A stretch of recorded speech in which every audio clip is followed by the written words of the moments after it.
لہٰذا ان حدیث میں جو طویل حدیث ہے اس میں ہمیں پتہ چلتا ہے، اور اس حدیث سے اس بات کی طرف اشارہ ہوتا ہے کہ دجال زندہ بھی ہے اور قید ہے، اور وہ قرب قیامت ظاہر ہوگا، لیکن دجال سے پہلے دجالیت کا ظہور ہوگا اور دجالیت کا دور دورہ ہوگا، اس کے آنے کی تیاریاں ہوں گی، شیطان کی پوجا ہوگی، اس کی پوجا کی جائے گی، اور اس کے آنے سے پہلے تمام حالات کو سازگار بنایا جائے گا۔ لہٰذا اگر اس حوالے سے آپ دیکھیں کہ دجالیت یا دجال کیسے اپنے لیے زمانے میں حالات کو سازگار کرے گا، تو دیکھیں کہ علامات قیامت کے حوالے سے جب دجالیت اور فتنہ دجالیت کی بات ہوتی ہے تو دجال کے بنیادی طور پر 3 اسٹیپ ہوں گے، یا دجالیت کے حوالے سے 3 اسٹیپ ہوں گے۔ اس کے آنے سے پہلے ان 3 مرحلوں پر کام کیا جائے گا پوری دنیا میں۔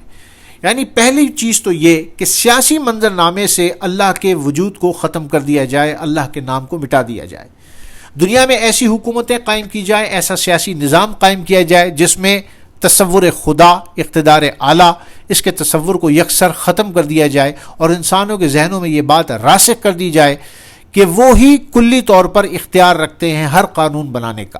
لہٰذا آپ دیکھیں کہ دنیا میں جمہوریت کے نام پر ایسی ریاستوں کا قیام بزور شمشیر لانے کی کوشش کی جا رہی ہے کہ جہاں اللہ کے قانون کی بات نہ ہو، بلکہ پارلیمنٹ ہی سپریم سوورن بن جائے، انسان ہی سپریم سوورن بن جائے، وہی قانون بنانے والا بن جائے اور وہی اختیار کلی حاصل کرنے والا بن جائے۔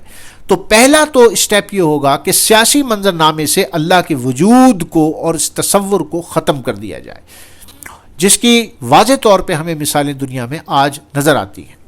دوسرا اسٹیپ اس کا معاشی نظام ہوگا، ایک ایسا سودی اور مشترکہ معاشی نظام تشکیل دیا جائے جس کی باغ ڈور دجال کے ہاتھ میں ہو یا دجالیت کے ہاتھ میں ہو۔ لہٰذا آپ دیکھتے ہیں کہ ورلڈ بینک، IMF یا دنیا کے بڑے بڑے ادارے ایسے نظام کی تشکیل میں شب و روز مصروف عمل ہیں کہ ان میں کہیں بھی اسلامی جو تعلیم ہے معاشی وہ کسی بھی ملک میں نظر نہیں آنی چاہیے، اور ایسا سودی نظام تشکیل دیا جائے کہ جس میں دجالیت ہر جگہ پھیل جائے، ہر ملک میں پھیل جائے، اور ہر انسان اس معاشی دجالی سودی نظام میں جکڑ کر رہ جائے۔ لہذا میرا موضوع نہیں ابھی الگ الگ میں ان چیزوں کی تفصیل بیان کروں، یہ 3 اسٹیپ ہیں۔ یعنی پہلا اسٹیپ سیاسی منظرنامے سے تصور خدا کو مٹا دینا، دوسرا اسٹیپ ایسا مشترکہ سودی معاشی نظام عالمی وہ قائم کیا جائے جس میں ہر شخص کو جکڑ لیا جائے، اور تیسرا اخلاقی اقدار کا خاتمہ، یعنی مورل اینڈ ایتھکس کی تشریحات کو بدل دیا جائے، ان کی تعریفات کو بدل دیا جائے، اور اخلاقیات کو ختم کر دیا جائے دنیا سے۔ تو آج اگر آپ دیکھیں تو من حیث المجموع ان 3 ڈائمنشنز پر سب سے زور و شور سے دجالیت کام کر رہی ہے۔ سیاسی نظام کا بگاڑ، جہاں کہیں اسلامی حکومت یا اسلام کے نام پر حکومت ہے اس کو ختم کر کے جو ویسٹرن ڈیموکریسی ہے اس نام پر دجالیت کا ایسا سیاسی نظام جس میں تصور خدا کو مٹا دیا جائے۔ دوسرا ایسا معاشی نظام جہاں پہ سودی نظام رائج کر دیا جائے دنیا کے چپے چپے میں۔ اور تیسرا اخلاقی اقدار کو مٹانا، پورے میڈیا کو اس پہ لگایا گیا، سوشل میڈیا کو اس پہ لگایا گیا، پریس میڈیا کو اس پہ لگایا گیا، اور پوری دنیا میں اخلاقی اقدار کو تباہ و برباد کیا جا رہا ہے۔ تو در حقیقت دجال کے آنے سے پہلے دجالیت کے یہ 3 اسٹیپ پر کام زور و شور سے جاری ہے، اور آپ دیکھیں گے کہ در حقیقت انہی 3 ڈائمنشنز میں ایک نیو ورلڈ آرڈر کے نام سے ایک نیا عالمی مشترکہ نظام انٹروڈیوس کروایا جا رہا ہے جو در حقیقت دجالی نظام ہے۔ لہذا اس حضرت تمیم داری رضی اللہ تعالیٰ عنہ کی اس حدیث کے مطابق دجال زندہ ہے اور جکڑا ہوا ہے، اور وہ وقت مقررہ پر نکلے گا۔ لہذا ہم یہ دیکھتے ہیں کہ دجال کے حوالے سے سرکار دو عالم نور مجسم صلی اللہ علیہ وسلم نے جن طاقتوں کا ذکر فرمایا کہ اس کو ایسی طاقتیں دی جائیں گی اللہ کی طرف سے، ایسی طاقتیں دی جائیں گی اس کو کہ لوگ اس پر ایمان لے کر آ جائیں گے۔ اور اگر جدید تناظر میں دیکھیں، اس ماڈرن فلسفی میں اگر ہم دیکھیں تو ہمیں یہ بات واضح طور پر سمجھ میں آ جاتی ہے کہ جدیدیت کے نام پر انسان جو ترقی حاصل کر رہا ہے یقیناً اس میں ایسی چیزیں موجود ہیں کہ جس کو اگر ہم دیکھیں تو دجال کے خروج کی نشانیاں ہمیں اس میں نظر آئیں گی۔ یعنی حضرت حذیفہ رضی اللہ تعالیٰ نے ارشاد فرمایا ہم رسول اللہ صلی اللہ علیہ وسلم کی خدمت میں حاضر تھے، آپ صلی اللہ تعالیٰ علیہ وآلہ وسلم نے دجال کا ذکر فرمایا اور فرمایا میں تم میں سے بعض کا فتنہ میرے نزدیک دجال کے فتنے سے بڑا ہے، فتنہ چھوٹا ہو یا بڑا دجال کے فتنے پر ہی منتج ہوگا، یعنی جو اس کے چھوٹے فتنوں سے بچے گا وہ دجال کے فتنے سے بھی بچ جائے گا۔ یعنی یہ بات سرکار دو عالم صلی اللہ علیہ وسلم نے بیان فرمائی کہ دجال کے فتنوں سے بچو، اور اس کی نشانیاں واضح طور پر بیان فرمائی۔ یعنی ممبر و محراب سے ایک نشانی یہ کہ ممبر و محراب سے دجال کا تذکرہ ختم ہو جانا۔ حضور اکرم صلی اللہ علیہ وسلم نے ارشاد فرمایا دجال اس وقت تک نہیں نکلے گا جب تک لوگ اس کے تذکرے سے غافل نہ ہو جائیں، یہاں تک کہ ائمہ مساجد بھی ممبروں پر اس کا تذکرہ کرنا چھوڑ دیں گے۔ ایک نشانی یہ۔ دوسری نشانی یہ بیان فرمائی کہ ایک دمدار ستارہ طلوع ہوگا، یعنی کومیٹ جس کو انگریزی میں کہتے ہیں۔ ابن ملکیہ فرماتے ہیں کہ ایک دن میں صبح کے وقت عبداللہ بن عباس کے پاس تھا، انہوں نے فرمایا گزشتہ رات میں پوری رات سو نہیں سکا۔ میں نے کہا کیوں؟ انہوں نے فرمایا دمدار ستارہ طلوع ہوا اور مجھے گمان ہوا کہ دجال ظاہر ہو گیا ہے۔ اس کو حاکم مستدرک نے روایت کیا۔ یعنی دمدار ستارہ انگریزی میں جس کو کومیٹ کہتے ہیں، ایڈمنڈ ہیلی کے نام سے اس کو منسوب کیا گیا ہے، اور 19ویں صدی میں کہا جاتا ہے کہ 1986 میں یہ آسمان پر طلوع ہوا۔ دوسری مرتبہ یہ ستارہ 2010 میں طلوع ہوا، اور اب یہ پریڈکشن کی گئی کہ یہ 2061 میں طلوع ہوگا۔ لہٰذا یہ وہ نشانیاں بیان کی گئیں کہ جس سے مسلم امہ واضح طور پر یہ اپنے دماغ میں بٹھا لے کہ دجال کے آنے سے پہلے چند بڑی نشانیوں کا ظہور ہوگا۔ چشمے اور نہروں کا سوکھ جانا۔ حضرت عبداللہ عمر ابن عاص رضی اللہ تعالیٰ نے ارشاد فرمایا دجال کے آنے سے پہلے چند معلوم نشانیاں ہیں، جب چشمے نیچے چلے جائیں گے، نہروں کا پانی نکال لیا جائے گا، گھاس پیلی پڑ جائے گی۔ لہٰذا تم دجال کا انتظار کرو کہ صبح آ جائے یا شام آ جائے۔ حضرت اسما بنت زید انصاریہ رضی اللہ تعالیٰ نے ارشاد فرماتی ہیں کہ نبی کریم صلی اللہ علیہ وسلم کے گھر میں ہم تشریف فرما تھے، آپ صلی اللہ علیہ وآلہ وسلم نے دجال کا ذکر فرمایا اور یہ بیان فرمایا کہ اس سے پہلے 3 سال ہوں گے، 1 سال آسمان اپنی 1/3 بارش روک لے گا اور زمین اپنی 1/3 پیداوار روک لے گی، دوسرے سال آسمان اپنی 2/3 بارش روک لے گا اور زمین اپنی 2/3 پیداوار روک لے گی، اور تیسرے سال آسمان اپنی مکمل بارش روک لے گا اور زمین اپنی مکمل پیداوار روک لے گی، چنانچہ نہ کھر والا اور نہ داڑھ والا جانور بچے گا، سب ہلاک ہو جائیں گے۔ دوسرا فرمایا دریائے فرات خشک ہو جائے گا۔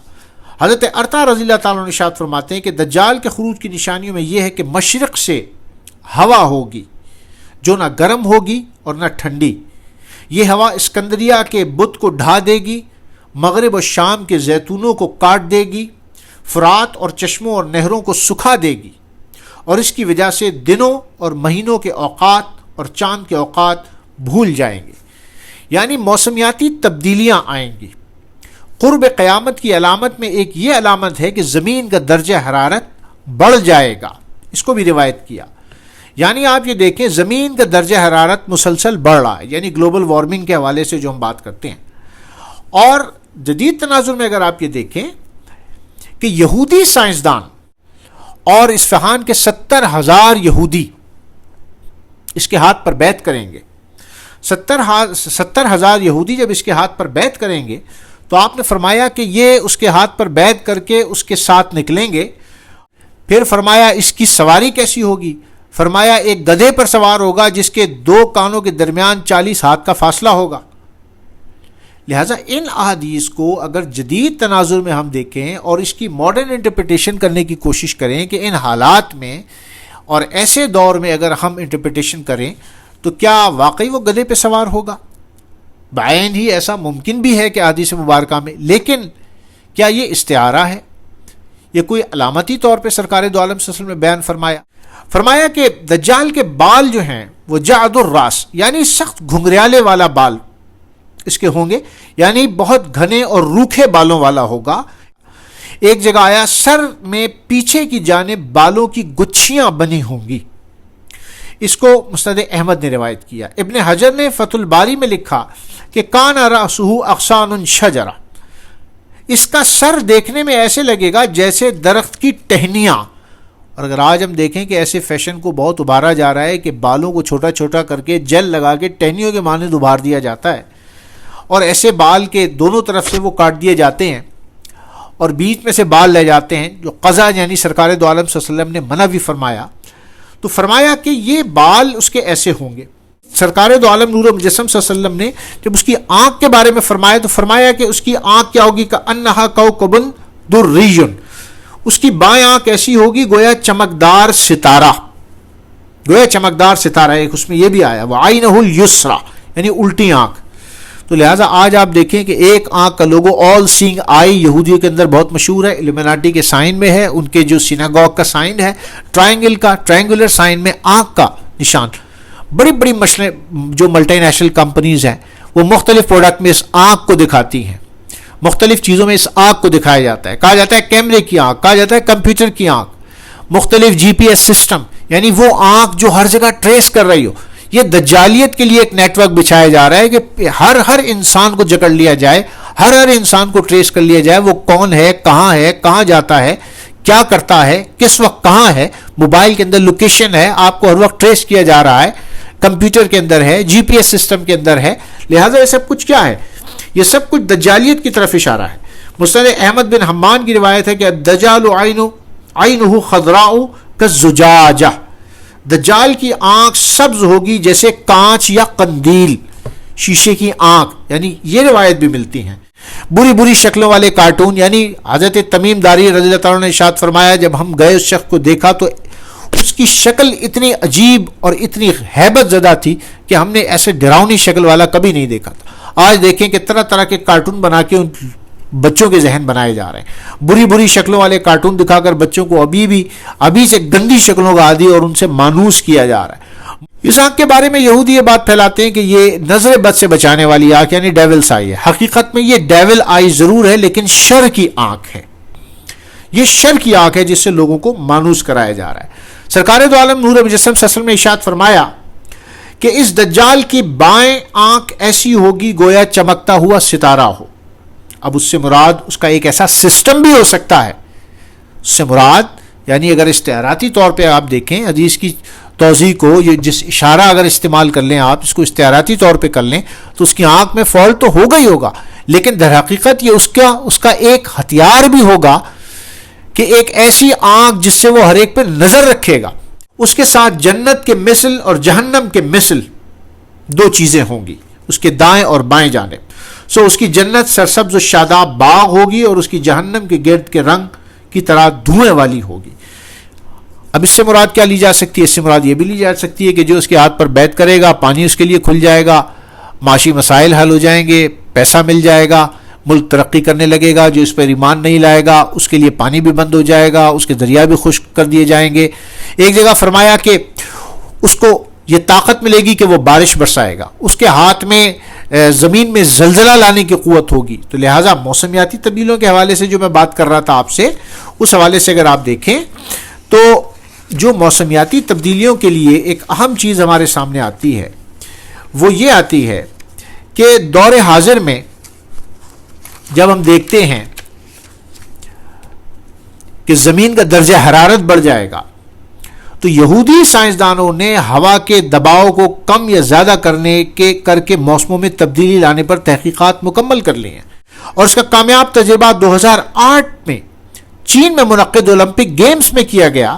اور آپ نے بھی دیکھا ہوگا, چاہیں تو انٹرنیٹ پہ آپ سرچ کر کے ڈھونڈ سکتے ہیں. 2008 میں جو شمع روشن کی گئی تھی, جو کی جاتی ہے وہ درجہ حرارت کو کنٹرول کر کے کی جاتی ہے. درجہ حرارت اتنا بڑھایا جاتا ہے کہ اولمپک کی شمع روشن ہو جاتی ہے. تو لہذا 2008 میں اس کا تجربہ بھی کیا گیا. 1987 سے 1992 کے دوران ایسٹ لینڈ کے آرکو پاور ٹیکنالوجیز انکارپوریٹڈ کے سائنسدانوں نے ایک ایسا ہتھیار بنایا جو زمین کے آئونک کرہ مقناطیسی کرے کو تبدیل کر سکتا ہے. 1994 میں ہتھیار ملٹری کنٹریکٹرز ای سسٹمز نے خرید لیا اور دنیا میں سب سے بڑا آئونی ہیٹر تعمیر کرنے کا اعلان کیا. اس پروجیکٹ کو ہارپ کا نام دیا جاتا ہے. اس پروجیکٹ کے بنیادی مقاصد کیا ہیں؟ یہ بڑے حیران کن اور چشم کشا ہیں. انسانی ذہن کو انتشار کا شکار بنانا، ایسی ریزز اس میں سے نکالنا جس سے انسانی ذہن خلفشار کا شکار ہو جائے. اور آج بھی کہا جاتا ہے کہ دنیا میں موبائلز اور جو اس کے لیے خاص طور پہ یہ پروجیکٹائلز لگائے جاتے ہیں اس کے ریزز کو اور اس کے سگنلز کو کنٹرول کرنے کے لیے ٹاورز جو لگائے جاتے ہیں، اس سے نکلنے والی ریزز سے جو خطرات انسان کو لاحق ہیں، جو ذہنی خلفشار اس سے پیدا ہو رہا ہے، یہ وہ چیزیں ہیں جو خفیہ رکھی گئی ہیں.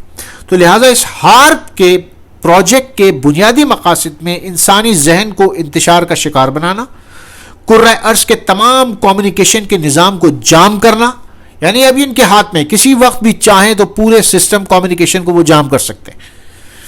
کسی بھی علاقے میں موسم کو تبدیل کر دینا، جانوروں کی نقل مکانی کے انداز میں مداخلت کرنا، انسانی صحت کو منفی رویوں میں اور منفی انداز میں تبدیل کرنا، زمینی فضا کی بالائی سطح پر غیر فطری اثرات مرتب کرنا. یہ وہ چیزیں ہیں جو ہارپ کے جو بنیادی ایجنڈا ہے اس میں شامل ہے.